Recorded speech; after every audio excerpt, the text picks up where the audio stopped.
बहुत समय पहले की बात है। एक घना जंगल था जिसमें अनेक प्रकार के जानवर रहते थे। इस जंगल में हाथी और कछुआ बहुत गहरे मित्र थे। उनकी दोस्ती इतनी मजबूत थी कि जंगल के हर प्राणी को उनकी मित्रता पर गर्व होता था। वे दोनों साथ में खेलते, हंसते और हर सुख दुख में एक दूसरे का साथ देते। हाथी ताकतवर और तेज था, जबकि कछुआ धीरे धीरे चलता था, लेकिन वह बहुत बुद्धिमान था। दोनों की जोड़ी में बहुत तालमेल था और यह अलग अलग स्वभाव और ताकत के बावजूद एक दूसरे के पूरक बनते थे।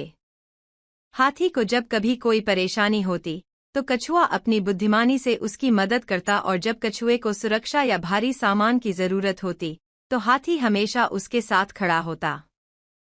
एक दिन अचानक जंगल में बहुत तेज तूफान आ गया। पेड़ उखड़ने लगे, पत्थर खिसकने लगे और सभी जानवर घबरा गए। हाथी और कछुआ भी इस तूफान से नहीं बच पाए। तूफान इतना प्रचंड था कि हाथी के पैर में एक बड़ा पत्थर आ गिरा और उसे गहरी चोट आ गई। उसके पैर से खून बहने लगा और वह हिलने डुलने में असमर्थ हो गया। वहीं दूसरी ओर तेज हवा में कछुआ एक कांटेदार झाड़ी में फंस गया और उसकी पीठ पर गहरे घाव हो गए। उसकी पीठ इतनी चोटिल हो गई कि वह ठीक से चल भी नहीं पा रहा था। तूफान के बाद जंगल शांत हुआ, लेकिन हाथी और कछुए की हालत बहुत बुरी हो चुकी थी। दोनों अपने अपने दर्द से कराह रहे थे और एक दूसरे के बिना असहाय महसूस कर रहे थे। लेकिन उनकी सच्ची मित्रता ने उन्हें एक दूसरे की मदद करने के लिए प्रेरित किया। हाथी ने अपने सूंड का सहारा लेकर कछुए के पास पहुंचने की कोशिश की, ताकि वह देख सके कि उसका दोस्त ठीक है या नहीं। उसने धीरे धीरे कछुए से पूछा, दोस्त, तुम कैसे हो? तुम्हारी हालत ठीक नहीं लग रही। कछुए ने जवाब दिया, मुझे बहुत चोट लगी है, लेकिन मैं तुम्हारी हालत देखकर और भी दुखी हूं। हमें एक दूसरे की मदद करनी होगी। दोनों ने मिलकर इस कठिन समय का सामना करने का निश्चय किया। कछुआ अपने धीमे धीमे चलने के बावजूद पानी लाकर हाथी को पिलाता और उसके घावों को साफ करता। वह अपने छोटे पैरों से पानी की कटोरी में भर भर कर लाता और हाथी के घावों पर डालता।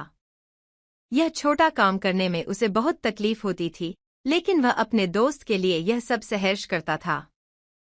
वहीं हाथी अपनी ताकत का उपयोग कर कछुए के लिए पेड़ से ताजे फल तोड़कर लाता और उसे खिलाता। उसे यह काम करने में बहुत दर्द होता, लेकिन वह अपने दोस्त की भलाई के लिए सब सह लेता था। हाथी ने अपनी सूंड से कछुए की पीठ पर लगी कांटेदार झाड़ियों को धीरे धीरे निकालना शुरू किया, ताकि कछुए की पीठ ठीक हो सके। दोनों की इस सच्ची दोस्ती और समर्पण से उनके घाव धीरे धीरे भरने लगे। उनकी देखभाल और एक दूसरे के प्रति सहानुभूति के कारण वे जल्दी ठीक होने लगे। कुछ ही दिनों में कछुआ फिर से चलने फिरने लगा और हाथी का पैर भी ठीक हो गया। दोनों की इस कठिन समय में एक दूसरे की देखभाल ने उनकी दोस्ती को और भी मजबूत बना दिया। जंगल के बाकी जानवरों ने जब इस बात का पता चला तो वे बहुत प्रभावित हुए। सभी ने हाथी और कछुए की सच्ची दोस्ती की सराहना की और उनकी दोस्ती को एक मिसाल माना। इस कहानी से यह सीखने को मिलता है कि सच्ची दोस्ती केवल खुशी के पल में साथ रहने का नाम नहीं है, बल्कि मुश्किल समय में एक दूसरे का सहारा बनने का नाम है। सच्चा मित्र वही होता है जो हर परिस्थिति में आपके साथ खड़ा रहे, आपकी मदद करे, चाहे वह खुद कितनी भी तकलीफ में क्यों न हो।